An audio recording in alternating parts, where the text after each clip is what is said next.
호세아 14장 이제 마지막 장을 저희가 공부하고 있습니다. 전체적인 내용은 하나님께서 긍휼을 베푸셔서 언약 백성의 모든 불의와 패역을 치유하시고 다시금 회복시켜 주시겠다 하는 것이 14장 전체의 내용입니다. 세부적인 단락의 내용을 보면 오늘 읽은 1절에서 3절의 내용은 이스라엘 백성들을 향한 북이스라엘 백성들을 향한 회개를 촉구하는 그런 말씀이고, 다음에 공부할 4절에서 8절까지는 북이스라엘에 대한 회복 선언에 대한 말씀이고, 마지막 9절은 결론의 말씀으로 구성되어 있습니다. 하나님께서는 그동안 선지자 호세아와 고멜과의 관계를 통하여서 하나님께서 자신의 언약 백성들을 얼마나 사랑하시는가 하는 것을 말씀하셨습니다. 그리고 하나님께서 이스라엘 백성들에게 원하셨던 것은 진실과 인애와 그리고 하나님을 아는 지식이었습니다.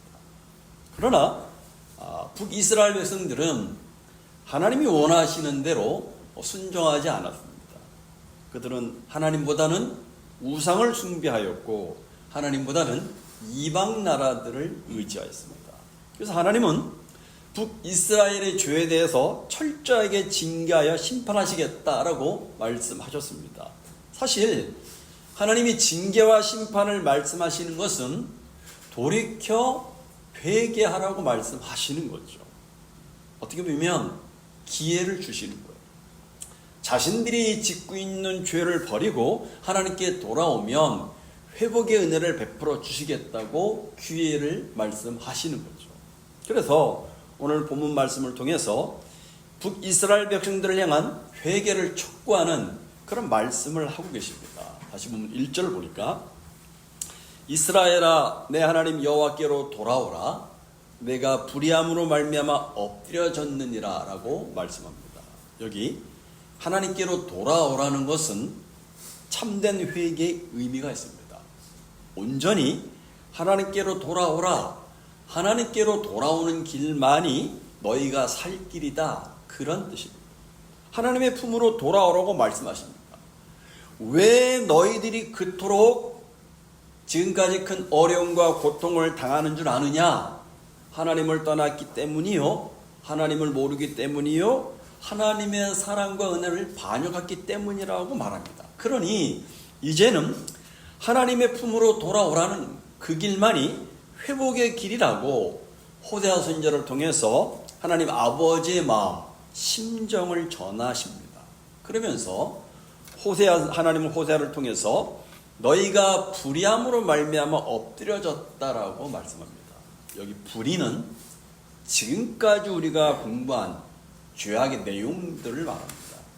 하나님을 떠나 우상을 숭배하고 힘있는 이방 나라들을 의지하면서 하나님을 대적하고 도덕적으로 온갖 거짓과 폭력과 살인을 저지르는 모든 죄악들을 가리킵니다. 바로 그러한 불의한 죄악들 때문에 너희가 엎드러졌다라고 말씀합니다. 여기 엎드렸다는 말은 이 불의의 죄악이 쌓이고 쌓여서 돌이킬 수가 없게 되어서 몰락하게 된다 그런 뜻입니다. 이 말씀을 하시는 것은 너희가 불의한 죄를 인정하고 회개하고 돌아오라는 것입니다. 근데 여러분, 호세아 선지자가 북이스라엘 백성들에게 돌아오라고 외치지만 그들이 돌아오지 않는 이유가 어디에 있습니까? 그것은 하나님께로 자신들이 돌아가야 할 절박한 이유가 없어요. 그러면 왜 절박함이 없는 것입니까? 그것은 하나님께 돌아가야 하는 필요성을 느끼지 못하기 때문입니다. 그러면 왜 하나님께 돌아가야 될 필요성을 느끼지 못하는 것입니까? 그것은 바로 자신들은 별 문제가 없다라고 생각하는 것입니다. 다시 말해서 자신들은 그렇게까지 큰 범죄를 지었다고 생각하지 않는 거예요. 그렇기 때문에 호세아 선지자가 아무리 외쳐도 그들은 그 말을 전혀 알아듣지 못합니다. 하나님께서 그들에게 하나님께로 돌아오고 아무리 외쳐도 그것은 그들에게 아무런 효과가 없었어요. 그들은 기본적인 제사를 드리고 종교 생활을 하고 있었기 때문에 자신들이 하나님을 버렸다는 사실을 상상조차도 하지 못한 채 자신들은 나름대로 하나님을 잘 섬긴다고 생각을 하고 있었기 때문에, 그렇기 때문에 하나님께로 돌아가야 될 필요성을 전혀 느끼지 못했다. 그래서 여러분, 사실은 북이스라엘 백성들은 하나님께로 돌아간다는 말이 무슨 말인지 몰랐어요. 자신들에게 해당되는 말씀이 아니라고 생각을 한 거예요. 예수님 시대의 바리새인들을 보십시오. 그들은 구약의 선자들을 통해서 자기 조상들의 신앙과 예배가 얼마나 타락했는지 분명히 배워서 알고 있었을 것입니다. 그러나 정작 자기들의 신앙과 예배가 자기 조상들처럼 타락하고 부패했다는 사실을 그들이 꿈이라고 생각을 했겠습니까? 몰랐기 때문에 주님께서는 마태복음 12장 34절에서 뭐라 말씀하십니까? 이 독사의 자식들이다. 그리고 외쳐도 끔찍하지 않습니다. 또 마태복음 23장 25절 이하에는 회칠한 무덤이라고 직격탄을 날리셨습니다. 유대인들은 사람이 죽으면 굴에 시신을 매장하고 돌로 막습니다. 그런데 겉으로 보기에 무덤같이 보이지 않게 하기 위해서 칠을 해서 치장을 한 거예요. 그러나 그 무덤 안에 있는 시신은 점점 썩어가고 냄새가 나는 것이요. 그것을 비유로 바리새인과 서기관들을 책망하신 것이죠. 너희가 겉으로는 사람들에게 의로운 것처럼 보이지만 속에는 위선과 죄로 가득 차 있다고 책망을 하신 거예요. 자, 그런데 여러분, 여기 북이스라엘 백성들에게 하나님께로 돌아오라고 외치는 말씀에 대해서 근본적인 좀 어떤 관점에서 이 문제를 좀 점검해 보려고 합니다. 북이스라엘은 앞에서 불의함으로 인해서 엎드려졌다고 말씀드렸어요. 엎드려졌다는 말은 스스로의 힘으로 일어설 수가 없는 상태가 되었다는 말입니다. 그렇다면 그러한 북이스라엘 백성들에게 돌아오라고 말씀하시는 것은, 다시 말해서 스스로 자신들의 힘으로 돌아올 수 없는데, 돌이킬 수 없는데 돌아오라고 말씀하시는 것은 아무런 의미가 없지 않겠습니까, 여러분? 아무런 의미가 없어요. 자신들은 아무 문제가 없다고 생각하기에 돌아오라고 말씀을 들어도 전혀 알지 못하는 그들에게 하나님께로 돌아오라고 외치는 것은 아무 소용이 없는 것처럼 보입니다. 그렇게 볼 때 이 돌아오라는 말씀은 하나님의 말씀을 듣고 그들이 스스로 돌이켜서 하나님께로 돌아올 것을 기대해서 말씀하는 것이 아니라는 겁니다. 근본적인 어떤 관점에서 보면. 왜 그러냐면 스스로 돌아올 수 없기 때문에, 엎드려졌기 때문입니다. 그러므로 혹시 하나님께 돌아갈 수 없는 북이스라엘 백성들에게 하나님께로 돌아가는 자들이 일어난다면, 생긴다면 그것은 하나님의 은혜와 사랑의 결과라는 사실을 알라고 말씀하시는 거예요. 다시 말해서 하나님의 은혜와 사랑만이 불의하고 패역한 백성들로 하여금 돌이켜 하나님께로 돌아오게 하신다는 것을 말씀하신 거예요. 회개 역시 마찬가지입니다. 회개가 우리 스스로 만들어낼 수 있는 것이 절대로 아니지 않습니다. 왜냐하면 불의한 우리에게는 스스로 주님께 돌아갈 의의가 전혀 없기 때문에 그렇습니다. 그러므로 회개도 구원받은 자로서 예수님의 용서 안에 있고 하나님의 사랑과 궁일 안에 있기 때문에 가능한 거죠. 회개는 구원받기 위한 방법이 아니라 하나님의 궁일과 사랑 안에 있음을 보여주는 증거입니다. 그래서 회개는 단순히 눈물을 흘리고 자신의 죄를 말하는 것이 절대로 아닙니다.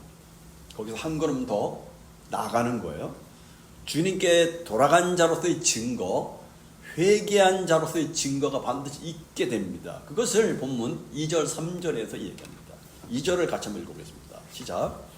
너는 말씀을 가지고 여호와께로 돌아와서 하래기를 모든 불의를 제거하시고 선한 발을 받으셔서 우리가 수송아지를 대신하여 입술의 열매를 주께 드리리이다. 여기 보니까 어떻게 하나님께로 돌아가라고 말씀합니까?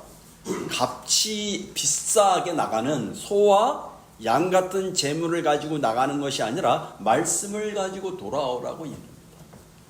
어떤 말씀입니까, 여러분? 한마디로 말하면 회개의 말씀. 그래서 모든 불의를 제거하시고 선한 바를 받으소서라고 고백을 하라고 얘기합니다. 다시 말해서 하나님께서 모든 불의를 제거해 주시고 선한 바를 받아 주시옵소서라고 회개 고백을 하라는 겁니다. 여기 선한 바라는 말은 어떤 도덕적인 행위를 말하는 것이 아닙니다. 지금 회개하고 있는 상태를 말합니다. 하나님께서 불의하다고 말씀하시니까 그 불의한 죄를 인정하고 회개해서 하나님께 용서를 구하는, 하나님께 공의와 자비를 구하는 그 선한 바를 하나님께서 받아달라고 구하는 의미입니다. 그러면서 뭐라 말할까? 우리가 수송아지를 대신하여 입술의 열매를 주께 드리다라고 말합니다. 이것은 수송아지로 드리는 형식적인 제사가 아니라 여호와 하나님을 향하여 진실한 입술의 열매, 입술의 고백을 드리겠다고 이야기합니다.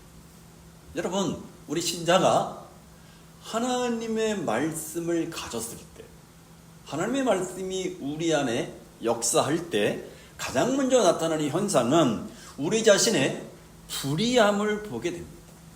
그래서 말씀을 가지고 여호와께 돌아갔을 때 하게 되는 말은 뭐냐면 모든 불의를 제하시고 선한 바를 받아주시옵소서라고 기도할 수밖에 없어요. 생각해 보세요. 불의한 자에게 선한 것이 무엇이 있겠습니까? 아무것도 없습니다. 그러기에 자신의 불의함을 알고 회개하는 심령인 것입니다. 하나님에 의해서 고침받는 심령, 그것이 하나님께서 받으시는 선한 것이죠. 계속해서 수송아지를 대신하여 입술의 열매를 주께 드리이다라는 말은 무슨 의미겠습니까? 수송아지는 하나님께 드리는 제물입니다. 그런데 수송아지를 대신하여 입술의 열매로 제물을 드린다는 말은 크게 두 가지 의미로 볼 수가 있습니다. 하나는 앞에 말씀드린 회개하는 것입니다. 입술로 모든 불의에 대해서 회개하는 거예요. 또 다른 하나는 입술로 회개한 결과로서의 열매, 즉 하나님께서 모든 불의를 제거해 주심에 대한 감사 찬송일 수가 있습니다. 결국 이 입술의 열매는 내 입술에서 흘러나오는 고백인데 불의한 죄에 대한 회개와 그 불의함을 용서하심에 대한 감사의 고백이라고 말할 수 있어요. 하나님은 바로 이러한 진실된 입술의 고백을 원하신다는 것입니다. 이것이 참된 회개의 모습, 증거라고 얘기합니다. 마지막으로 3절을 보면 구체적으로 참된 회개의 증거에 대해서 이야기합니다. 같이 읽어보겠습니다. 시작.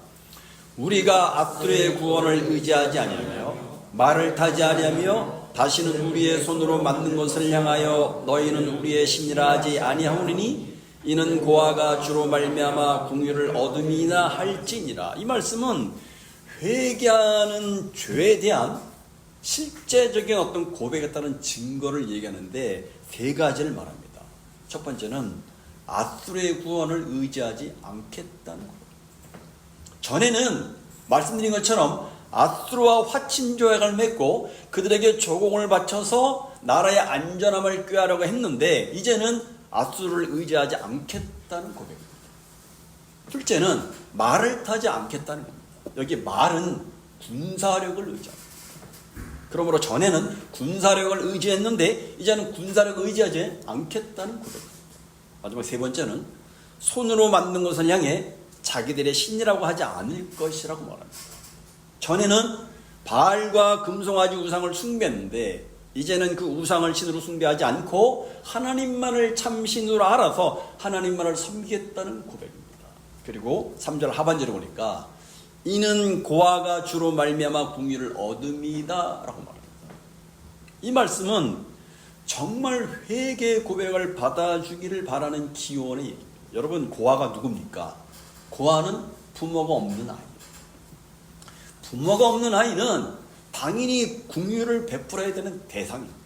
이것은 북이스라엘 백성들이 자신들이 부모를 잃은 고아와 같은 상태에 있는 자들로서 궁유를 얻어야 할 자임을 인지를 하고 고아를 궁일히 여기시는 하나님께서 자신들을 궁일히 여겨 용서해 주실 것을 바라는 그런 기원. 이처럼 진정으로 회개하여 돌아오는 사람은 다시 앞으로의 구원을 의지하지 않고 말을 타지 않겠다고 고백하게 됩니다. 왜냐하면 연약한 고아와 같은 자신을 살게 하는 것은 앞으로와 같은 세상에 힘이 있는 것이 아니라 하나님의 은혜와 궁일이라는 사실을 발견했기 때문에 그렇습니다. 그래서 하나님의 궁유를 잊고 있으면서도 궁일의 고마움을 외면하고 세상의 힘을 의지하고 힘을 얻기 위해서 우상을 섬겼던 모든 것에 대해서 회개하고 애통하게 되는 것입니다. 여러분, 우리가 스스로 물어봐야 될 것은 진심으로 주님께 돌아온 자로서 우리 자신의 불의함을 우리는 바라보고 있는가 하는 것입니다. 왜요? 나의 불의함을 바라볼 때 불의한 나에게 입혀진 하나님의 긍휼을 내가 깨닫기 때문에 그렇습니다. 그리고 감사하기 때문에 그렇습니다. 과연 그와 같은 감사가 나에게 있는가? 그리고 우리 자신이 매일 매순간 하나님의 긍휼로 말미암아 존재하고 있다는 사실을 잊어버리고 세상의 것으로 살고자 나의 힘과 경험과 지혜로 살고자 힘썼던 모든 것들이 악이었다는 사실을 우리가 고백하고 있는 삶을 사는가 물어보시기 바랍니다. 왜요? 그렇지 아니하고는 신앙의 자리에서, 신자의 자리에서 멀어져 있음에도 불구하고 자신을 신자로 착각하는데 내 신앙이 별로 큰 문제가 없는 것처럼 살아갈 수 있기 때문에 그렇습니다. 그러나 참으로 주님께 돌아온 자는 자신의 불의함을 인정하는 자이고 자신의 불의함과 죽어야함을 인정하기 때문에 다만 하나님이 베푸신 궁일과 은혜에 감사할 뿐입니다. 오늘 말씀을 통해서 돌아오라는 말씀이 저와 여러분의 심령에도 들려져야 됩니다. 우리에게도 분명히 내가 의지하는 압수가 있고 내가 의지하는 말이 있고 내가 의지하는 우상이 있습니다. 그런데 돌아오라는 말씀을 듣고도 돌아가야 될 절박성과 필요성을 느끼지 못한다면 여전히 나는 괜찮다고 생각하거나 별로 문제가 없다고 생각하기 때문일 것입니다. 그러나 바리새인들을 향하여 회칠한 무덤과 같다고 책망하신 말씀이 우리에게 들려져야 됩니다. 물론 앞에서 말씀드린 것처럼 말씀이 들려져서 회개해서 하나님께로 돌아가는 일은 우리 힘으로 할 수 있는 일이 아닙니다. 우리의 실존과 우리의 실체를 볼 수 있는 것은 하나님의 은혜가 임해야 돼요. 그러므로 말씀 앞에서 우리의 실존과 실체를 볼 수 있도록 해달라고 우리는 늘 기도해야 돼요. 그래서 오직 하나님의 긍휼하심으로 말미암아 살 수밖에 없는 존재임을 깨닫고 매일매일 하나님의 긍휼로 말미암아 우리가 감사의 삶으로 올려드리는 우리의 삶이 되어야 됩니다. 여러분, 무엇이 진정한 은혜입니까? 진정한 은혜가 무엇입니까?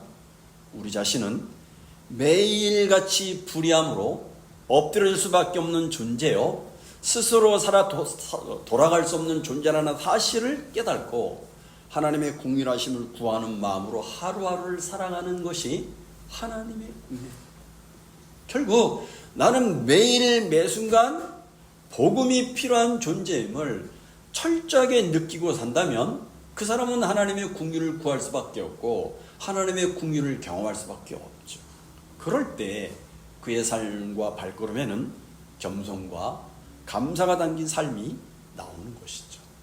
오늘 저녁에도 그런 은혜를 하나님께 구하시기 바랍니다. 기도하시겠습니다.